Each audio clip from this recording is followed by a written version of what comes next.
Hello, good morning students. कैसे हैं आप सब?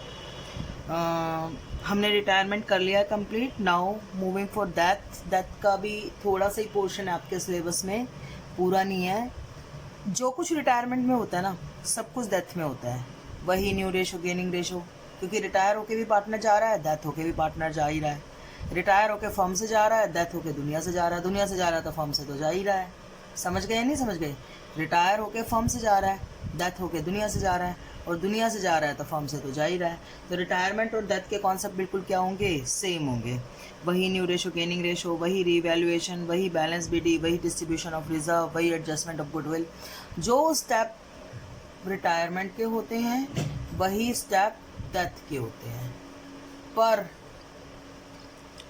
पर डिफरेंस क्या है रिटायरमेंट और डेथ के स्टेप्स में? डिफरेंस है कि रिटायरमेंट होती है साल के लास्ट में मोस्टली, और डेथ कभी भी हो सकती है। यमराज जी वेट तो नहीं करेंगे ना कि 31 मार्च आएगा या 31 दिसंबर आएगा तभी इसको उठा के लेके जाएंगे। यमराज जी तो बीच में कभी भी आ सकते हैं उठाने के लिए। समझ में आ रही है बात या नहीं आ रही है? मैं क्या कह रही हूँ, रिटायरमेंट अक्सर इंसान तब वो करता है पार्टनरशिप जो जब ईयर एंड हो जाता है। ईयर एंड कब होता है?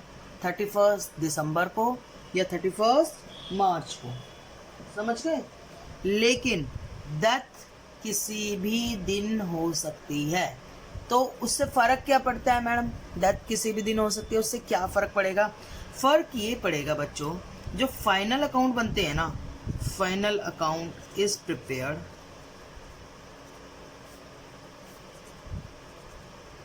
On last day of year.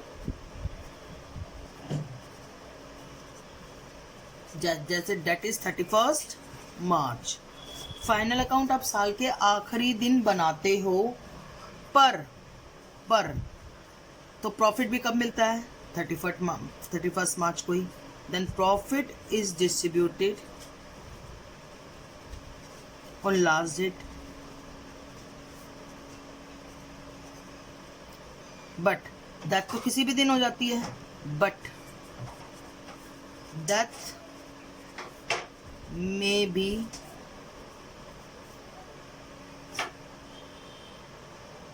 happened during in between the year या mid of the year। तो जो मरने वाला पार्टनर है ना, उसका एग्जीक्यूटर जब तक डेथ होएगी उसके प्रॉफिट का हिस्सा चाहेगा। सो डिजीज पार्टनर एग्जीक्यूटर मतलब उत्तराधिकारी जो भी है, wants the share of profit till death. समझे कि नहीं समझे? आप कहोगे कि मैम नहीं आया समझ में, क्या बोल रहे हो? देखो मेरी बात सुनो, ध्यान से सुनो। आपका मान ले ईयर है 2019-20, बोलो ठीक है। अब फाइनल अकाउंट कब बनेंगे? Final account is prepared on 31 March 2020। Let's post करो इस दिन मिलेंगे, आखिरी दिन। So profit will be calculated on 31 March 2020, but she died on 31 December 2019। मतलब 20 से पहले ही सी की मौत हो गई। तो she executor wants the share in profit from 1 April 2019 to 31 December 2019। समझिए कि नहीं समझे? मतलब ये बात है, कुल आपका साल शुरू होता है 1 अप्रैल 2019 से और एंड होता है 31 मार्च 2020 को। ये ईयर स्टार्ट है और ये ईयर एंड है, और बीच में डेथ हो गई 31 दिसंबर 2019 को। तो जो उसका एग्जीक्यूटर है ना, वो ये कहेगा, executor wants this profit death तक का। अब ये प्रॉफिट तो कैलकुलेट हुआ ही नहीं है, तो इसके लिए हम एस्टिमेटेड प्रॉफिट कैलकुलेट करना सीखते हैं। समझ में आ रही है ना? तो डेथ तक की डेट का प्रॉफिट हम एस्टिमेटेड प्रॉफिट कहलाता है, और वो हम कैलकुलेट कैसे करते हैं। समझ में आ रही है ना? राइट। तो profit till date of death is calculated on estimated basis. तो क्या बताया मैंने? Profit till date of that calculated on estimated profit. Estimated basis क्यों कैलकुलेट करने की जरूरत हुई, समझ में आया? क्योंकि अभी रियल प्रॉफिट कैलकुलेट होके नहीं आया, क्योंकि अभी ईयर एंड नहीं हुआ। ईयर एंड होगा तभी रियल प्रॉफिट कैलकुलेट होके आएगा। ईयर एंड नहीं हुआ तो रियल प्रॉफिट भी कैलकुलेट होके नहीं आया, तो हम एस्टिमेटेड प्रॉफिट कैलकुलेट करते हैं। समझ गए? ये दो तरीके हैं इसको कैलकुलेट करने के, on basis of turnover,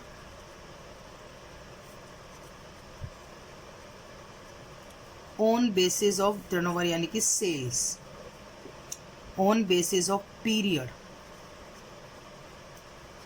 estimated profit calculate करने के दो तरीके, on basis of turnover and on basis of period. अब आप कहोगे ma'am on basis of turnover क्या होती है? सुनिए, देखिए ऑन बेसिस ऑफ क्या टर्नओवर होती है। लास्ट ईयर का प्रॉफिट तो कैलकुलेट होगा, पता होगा ना? आप परसेंटेज ऑफ प्रॉफिट निकालोगे, कितना परसेंट कमाती है फर्म। इसमें लास्ट ईयर की प्रॉफिट लोगे और लास्ट ईयर की सेल्स लोगे, इनटू में 100, ये परसेंटेज ऑफ प्रॉफिट निकल जाएगा। मान लिया पिछले साल प्रॉफिट 10,000 था और पिछले साल सेल 1 लाख की थी, तो 1 लाख पे 10,000 यानी कि 10% कमाया था। समझ रहे हो ना मेरी बात? पिछले साल प्रॉफिट 10,000 था, पिछले साल सेल 10 लाख की थी, तो अगर 10,000 था 10 लाख पे, 10,000 divided by 1 lakh, sorry divided by 1 lakh और इनटू में 100, तो इसका मतलब पिछले साल 10% कमाया था हमने। मतलब अगर हम 100 रुपये की सेल करते थे तो 10 रुपये प्रॉफिट आता था। समझ गए? तो आप करंट ईयर प्रॉफिट निकाल दोगे। करंट ईयर प्रॉफिट क्या करोगे? आपको करंट ईयर सेल तो पता होगी up to death, current year sale up to death, ये तो बिजनेस को पता ही होगी। इसको मल्टीप्लाई कर देना परसेंटेज ऑफ प्रॉफिट। मतलब समझो, लास्ट ईयर की सेल 1 लाख थी, लेकिन इस साल अभी तक सेल 60,000 हुई है, तो 60,000 का 10% यानी कि 66,000 प्रॉफिट कमाया है। समझ गए या नहीं समझ गए? मैंने क्या कहा? मैंने ये कहा, सुनो बच्चों, मैंने कुछ नहीं कहा, मैंने ये कहा, देखो लास्ट ईयर क्या हुआ था? प्रॉफिट हुआ था 10,000 हुआ था। लास्ट ईयर सेल हुई थी 1 लाख। लास्ट ईयर प्रॉफिट हुआ था 10,000, लास्ट ईयर सेल हुई थी 1 लाख, राइट? तो लास्ट ईयर का परसेंटेज ऑफ प्रॉफिट कितना था? परसेंटेज ऑफ प्रॉफिट था 10,000 अपॉन में 1 लाख इनटू में 100, तो लास्ट ईयर का परसेंटेज ऑफ प्रॉफिट था 10, ये था।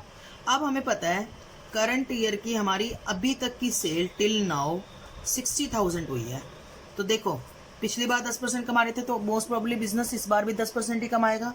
तो अब प्रॉफिट कितना होगा?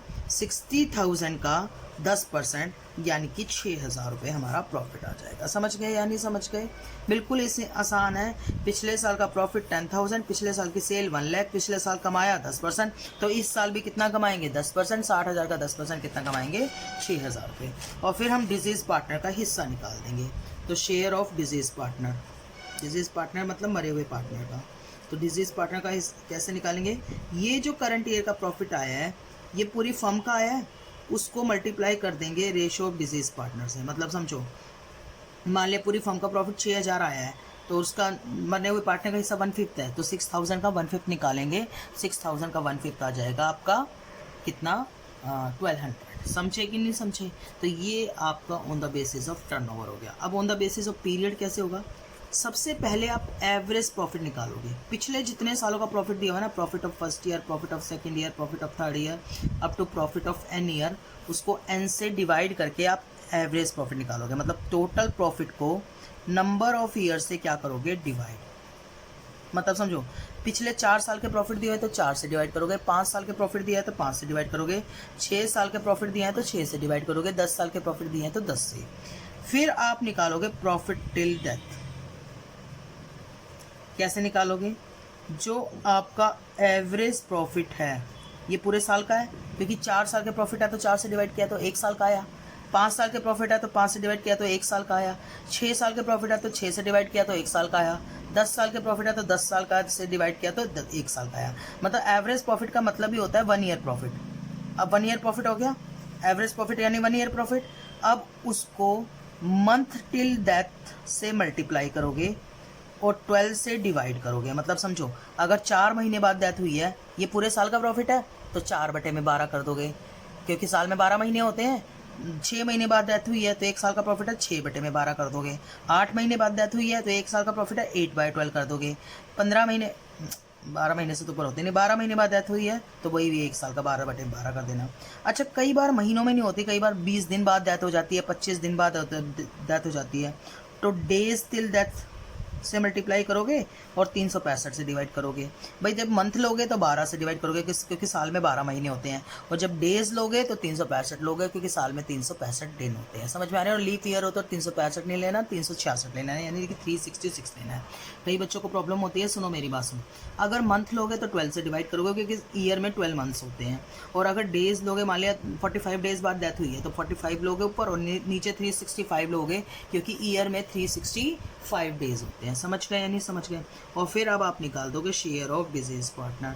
शेयर ऑफ डिजीज पार्टनर कैसे निकालेंगे? जो करंट ईयर का प्रॉफिट है, ये करंट ईयर का प्रॉफिट है ना, जिसको प्रॉफिट टिल डेथ भी बोल सकते हैं और करंट ईयर प्रॉफिट भी बोल सकते हैं, सेम ही बात है।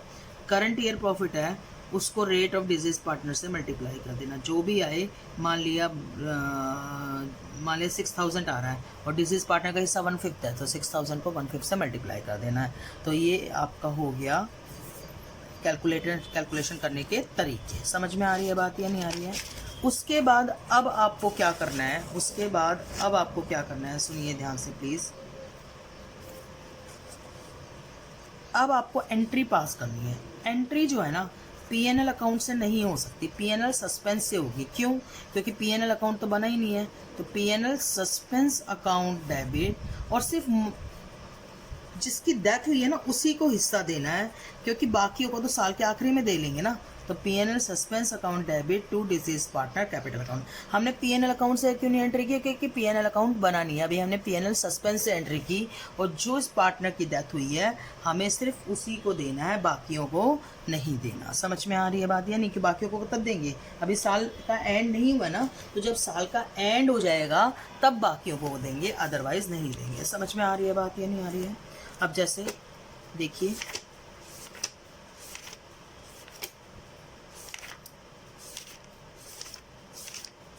वैसे तो डेथ का चक्कर देखो कितना बड़ा है।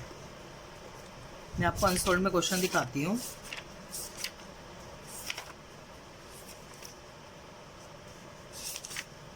अगर एक्सरसाइज के क्वेश्चंस की बात की ना जाए ना, तो क्वेश्चन नंबर 1 से लेके एंड क्वेश्चन नंबर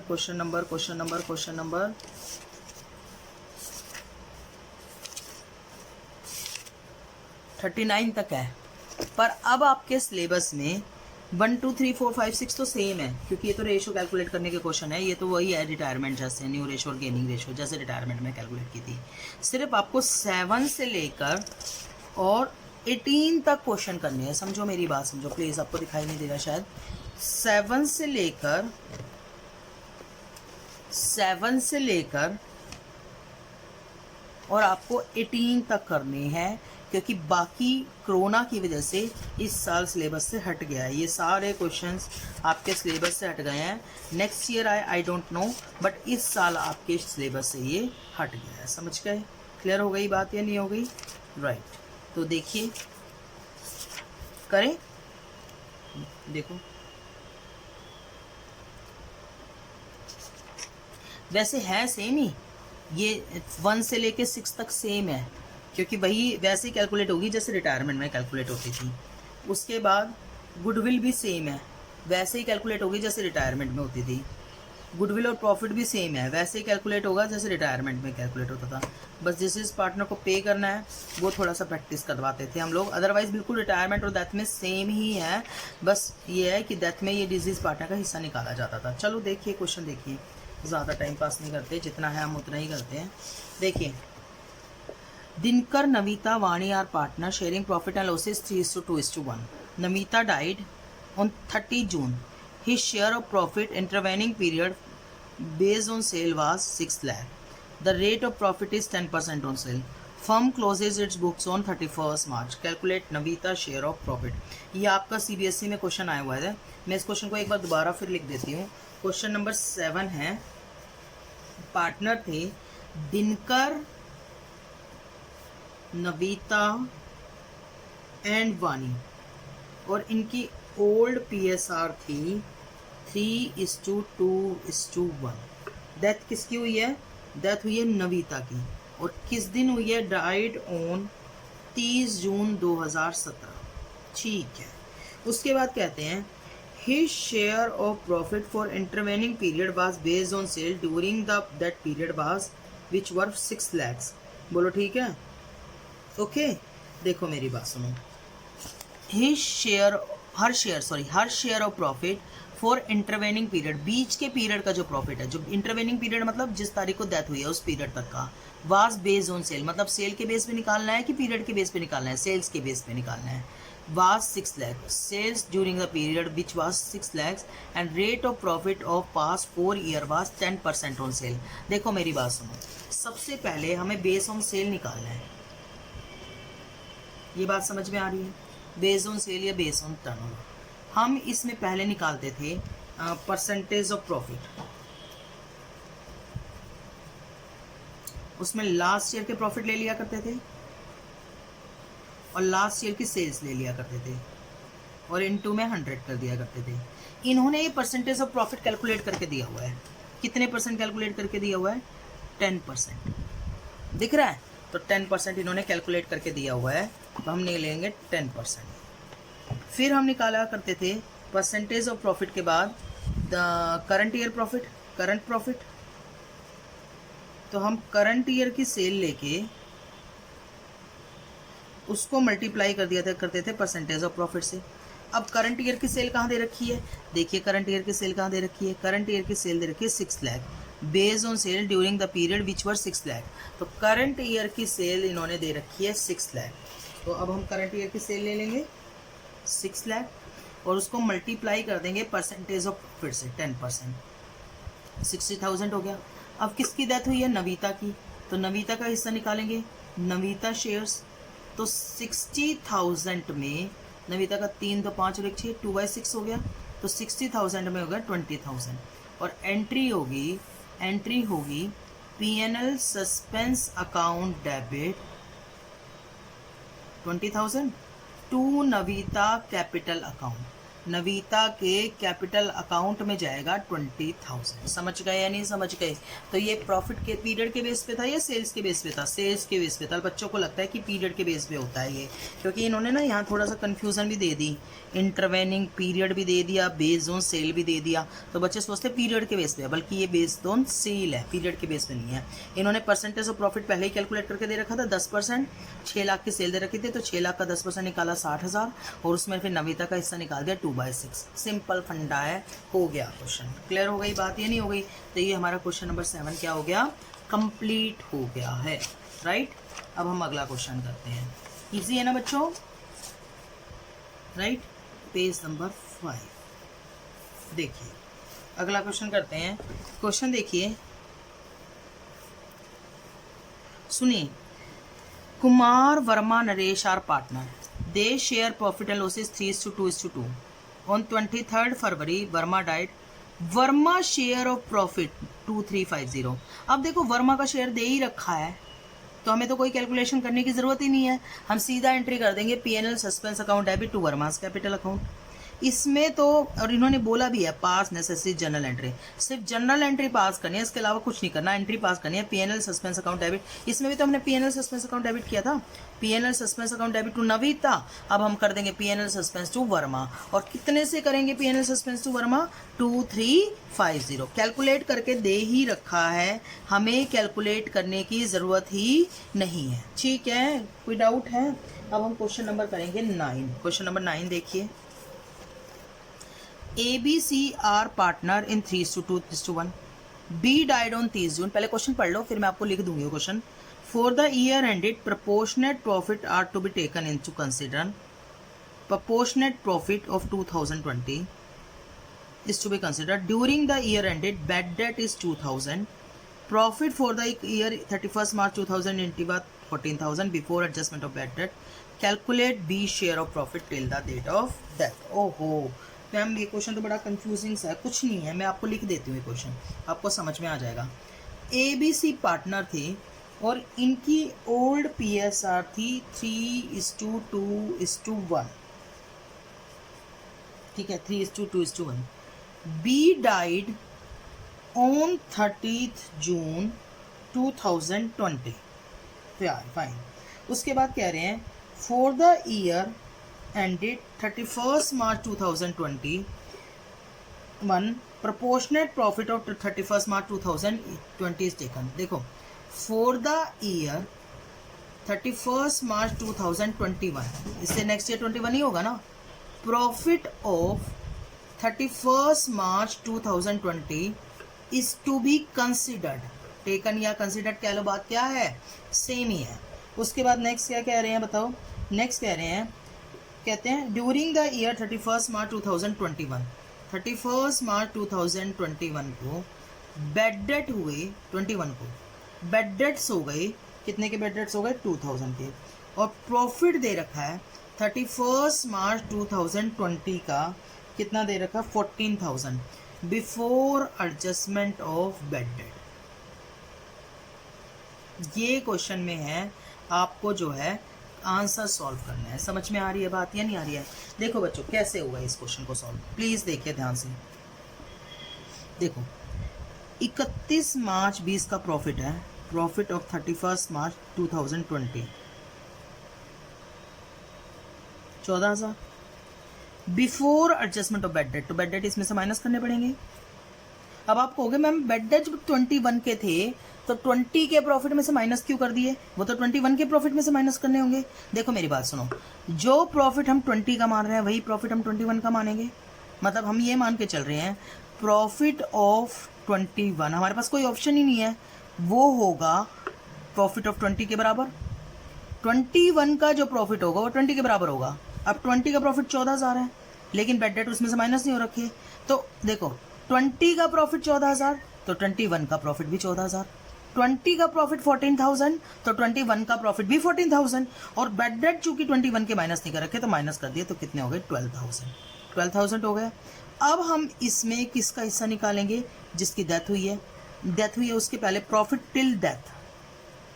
अब टिल डेथ कैसे निकालेंगे, ये तो पूरे साल का प्रॉफिट है ना 12,000, डेथ तो 3 ही महीने बाद हो गई, कैसे, जून में हो गई, अप्रैल मई और जून, 3 महीने बाद डेथ हो गई, तो क्या करेंगे बताओ, 3/12, तो प्रॉफिट आ गया आपका 3,000।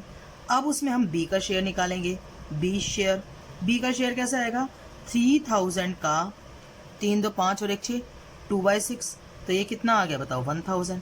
अब एंट्री पास हो जाएगी, PNL suspense account debit to B's capital account. समझ गए या नहीं समझ गए, क्लियर हो गया या नहीं हो गया, राइट। सबसे पहले हमने ये माना कि 21 में वही प्रॉफिट आएगा जो 20 में आया था, तो 20 में कितना प्रॉफिट आया था, 14, तो 21 में भी कितना आएगा, 14, पर 21 में एक एक्स्ट्रा बेड डेट और हो गए, तो बेड डेट हो गए तो माइनस करने पड़ेंगे ना, जो 20 में नहीं हुए थे।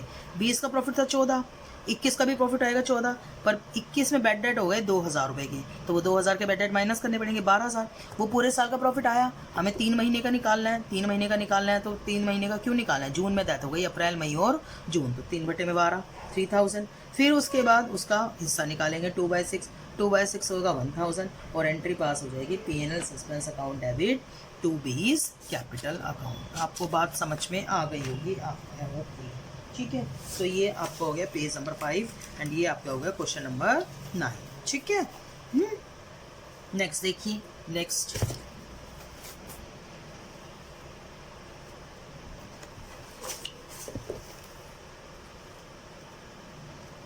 अब देखो ये एवरेज प्रॉफिट वाला क्वेश्चन नंबर 10 क्या कह रहा है ये, Ram, Manu, Hari were partner. Hari died on 30 June. His share of profit from the closure of last year till the date of death were calculated on the basis of average profit of 3 years. The profit of 31 March 18, 19, 20 was 1,10,000, 1,20,000, 1,30,000. Calculate Hari share of profit till the date of death and pass necessary journal entry for the same. अब आप कहोगे कि ma'am इतनी जल्दी जल्दी पढ़ दिया. इतनी जल्दी जल्दी इसलिए पढ़ दिया बच्चों क्योंकि क्वेश्चंस जो है वो मैं लिखती हूँ दोबारा. कौन कौन पार्टनर थे बताओ. Question number 10, Ram, Mohan and Hari, right. इनकी प्रॉफिट शेयरिंग रेशो आप देखोगे ना नहीं दे रखी, तो हमने अज्यूम कर ली 1:1:1. आपको पता ही होगा अगर पार्टनर की प्रॉफिट शेयरिंग रेशो गिवन नहीं होती तो हम उसको इक्वल मानते हैं. तो क्या मानी हमने 1:1:1. समझ में आ रही है बात या नहीं आ रही है. हमें प्रॉफिट कैलकुलेट करना है on basis of average profit. इन्होंने क्वेश्चन में बोला हुआ है, मैं लाइन पढ़ के बताती हूँ. His share of profit from the closure of last year के क्लोजर से till the date of death की डेट तक का was calculated on the basis of average profit. समझ में आ रही है ना. और प्रॉफिट दे रखा है 31 मार्च 2018 का दे रखा है, 31 मार्च 2019 का दे रखा है और 31 मार्च 2020 का दे रखा है. 1,10,000, 1,20,000 एंड 1,30,000. समझ में आ रही है ना मेरी बात. और हरी की डेथ हुई है, डाइड ऑन 30 जून. समझ गए या नहीं समझ गए. अब आप कहोगे मैम करके दिखाओ. समझ तो हम गए. सबसे पहले तो आप एवरेज प्रॉफिट निकालोगे. मतलब अगर देखो मेरी बात सुनो, एवरेज प्रॉफिट को ही हम करंट ईयर का प्रॉफिट मानते हैं, इस साल का प्रॉफिट. और अगर 2 साल नहीं दे रखे होते तो हम इसी को करंट ईयर प्रॉफिट मान लेते. 3 साल दे रखे हैं तो तीनों को ऐड किया और 3 से डिवाइड किया तो ये करंट ईयर का प्रॉफिट हो गया 1,20,000. और अगर नहीं दे रखा होता ना, ये 2 साल नहीं दे रखे तो हम करंट ईयर का प्रॉफिट 1,30 ही मानते हैं. समझे कि नहीं समझे. मतलब कि 4 साल दे रखे हो तो 4 से डिवाइड करके करंट ईयर का प्रॉफिट मान लो. 5 साल दे रखे हो तो 5 से डिवाइड करके करंट ईयर का प्रॉफिट मान लो. 8 साल दे रखे हो तो 8 से डिवाइड करके करंट ईयर का प्रॉफिट मान लो. और अगर 1 साल का ही दे रखा हो ना तो 1 ही साल का करंट ईयर से डिवाइड प्रॉफिट मान लो. क्योंकि 3 साल है तो 3 से डिवाइड करोगे, 2 साल है तो 2 से डिवाइड करेंगे और 1 साल है तो 1 से डिवाइड करेंगे. तो 1 साल होता तो 1,30 को 1 से डिवाइड करके 1,30 ही आता. समझ गए नहीं समझ गए. जितने साल हो उतने साल से डिवाइड करके करंट ईयर का प्रॉफिट मान लेते हैं. अब हम प्रॉफिट टिल डेथ निकालेंगे. प्रॉफिट टिल डेथ कैसे निकालेंगे बच्चों. 1,20,000 करंट ईयर का प्रॉफिट है और डेथ हुई है 30 जून को. तो अप्रैल, मई और जून 3 महीने हो गए. तो 3/12, तो 3/12 हो गया 30,000. अब उसके बाद हरी का शेयर निकालेंगे. हरी शेयर कितना होगा बताओ. 30,000 है और हरी का शेयर होगा 1/3. तो कितना हो गया बताओ 10,000. तो अब एंट्री क्या होगी बताओ. PNL suspense account debit to Hari capital account. कितने से हरी कैपिटल अकाउंट में बताओ. 10,000 से. That's all. समझ में आया कि नहीं आया. क्लियर हो गया नहीं हो गया. सिंपल सी बात है. 4 साल का हो तो 4 से डिवाइड करके करंट ईयर का मानो, 5 साल का हो तो 5 से डिवाइड करके मानो, और 1 साल का हो तो 1 से डिवाइड करके मानो, और 1 साल का हो तो 1 से डिवाइड करके वही अमाउंट आएगा. समझ में आया. ठीक है. ओके. अगला देखिए.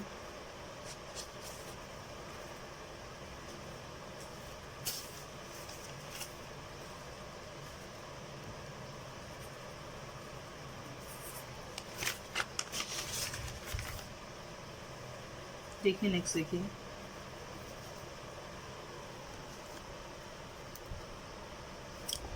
XYZ are partner in 3:2:1.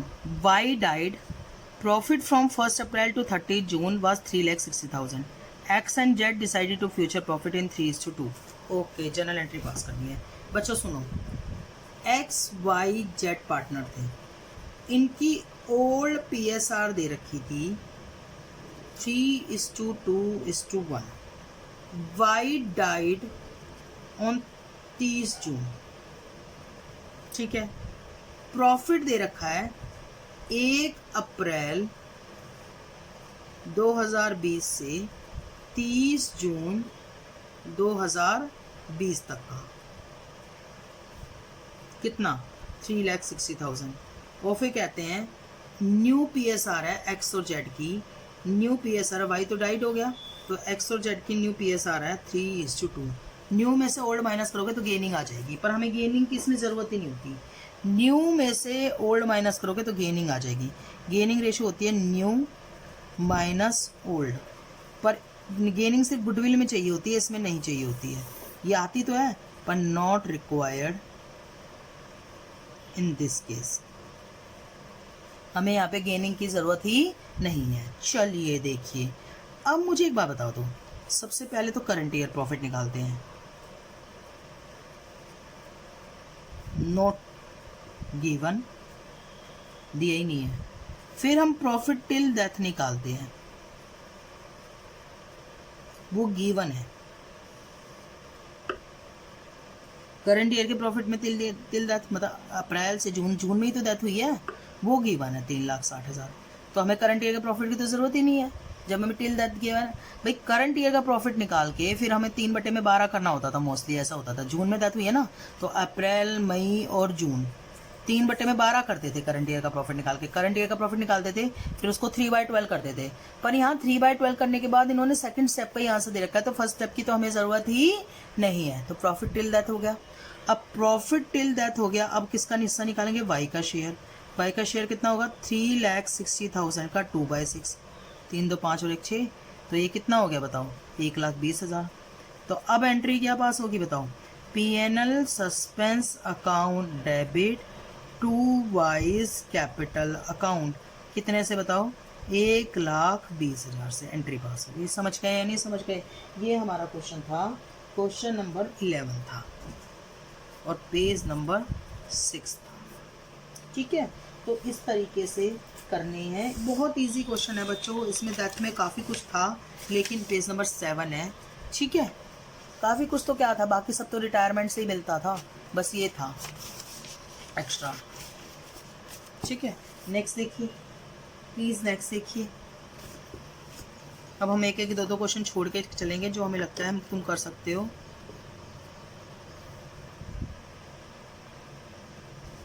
देखो, प्रॉफिट ईयर का दे रखा है, सिर्फ टिल डेथ निकालना है, मतलब 31 जुलाई को डेथ हुई है, तो 4,50,000 का 4/12 कर देना। अप्रैल मई जून जुलाई, अप्रैल मई जून और जुलाई 4 महीने का निकाल देना।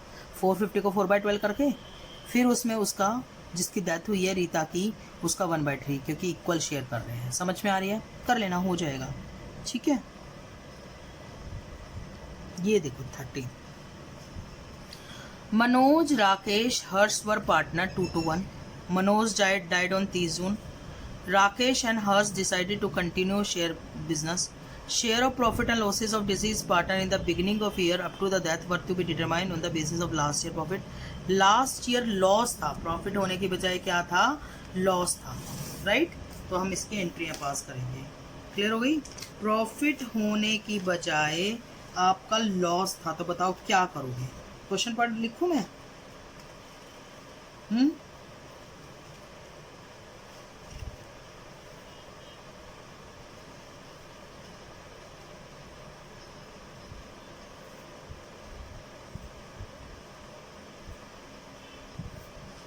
देखिए,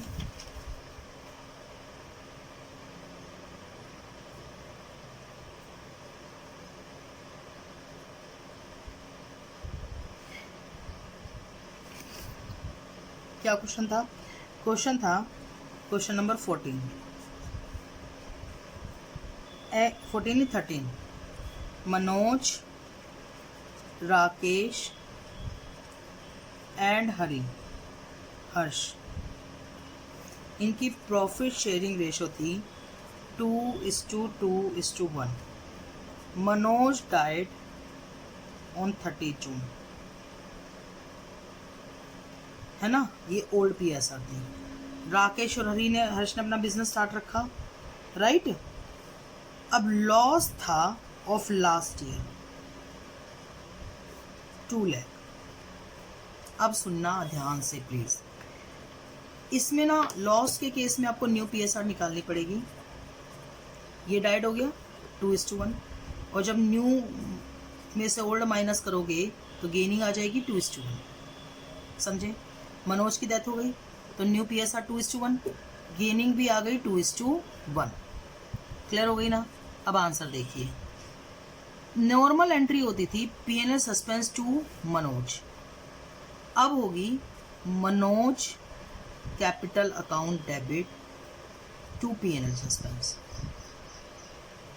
नॉर्मल होती थी पीएनएल सस्पेंस टू मनोज, अब होगी मनोज टू पीएनएल सस्पेंस।